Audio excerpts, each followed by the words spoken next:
औरत ने चुपके से कार से पैसे बाहर फेंके, जबकि उसका बॉयफ्रेंड नहीं देख रहा था। उसे पता नहीं था कि एक भिखारी ने यह देख लिया और खुशी खुशी सारे पैसे उठा लिए। औरत कार से बाहर निकली और आदमी को बाय कहा। जैसे ही वो पैसे उठाने के लिए नीचे झुकी, उसे एहसास हुआ कि उसके फेंके हुए पैसे पहले ही गायब हो चुके थे। आदमी इस बात से बिल्कुल अनजान कंपनी जाने ही वाला था कि अचानक भिखारी ने उसे रोक लिया। भिखारी ने कहा कि उसने कई दिनों से कुछ नहीं खाया है और उम्मीद कर रही थी कि वह आदमी उसे कुछ खुले पैसे दे देगा। ये सुनकर आदमी ने पैसे निकालने के लिए ग्लव कंपार्टमेंट खोला तो पाया कि अंदर के पैसे पहले ही गायब हो चुके थे। भिखारी के हाथ में पैसे देखकर उस आदमी ने पूछा कि उसके पैसे उसके पास कैसे आए, क्या वे उसकी कार से चोरी हुए थे।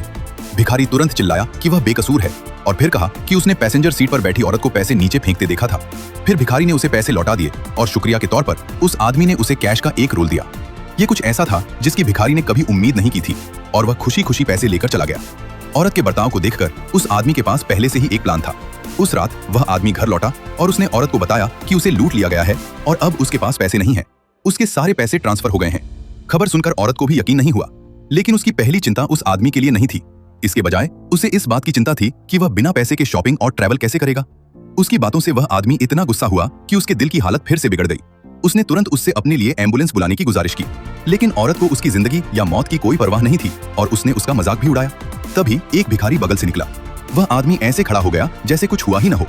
फिर भिखारी ने अपना फोन निकाला। उसने कहा कि उसने उनकी पूरी बातचीत रिकॉर्ड कर ली है ताकि सच जानने के बाद औरत अपना मन न बदल ले। पता चला कि उस आदमी को लूटा नहीं गया था। उसने ये बातें इसलिए कहीं ताकि उस औरत को एक मौका मिल सके, लेकिन साफ है कि उसे यह बात पसंद नहीं आई। आखिर में उस आदमी ने उसे घर से निकाल दिया और उसने सच में जितना पाया उससे ज्यादा खो दिया।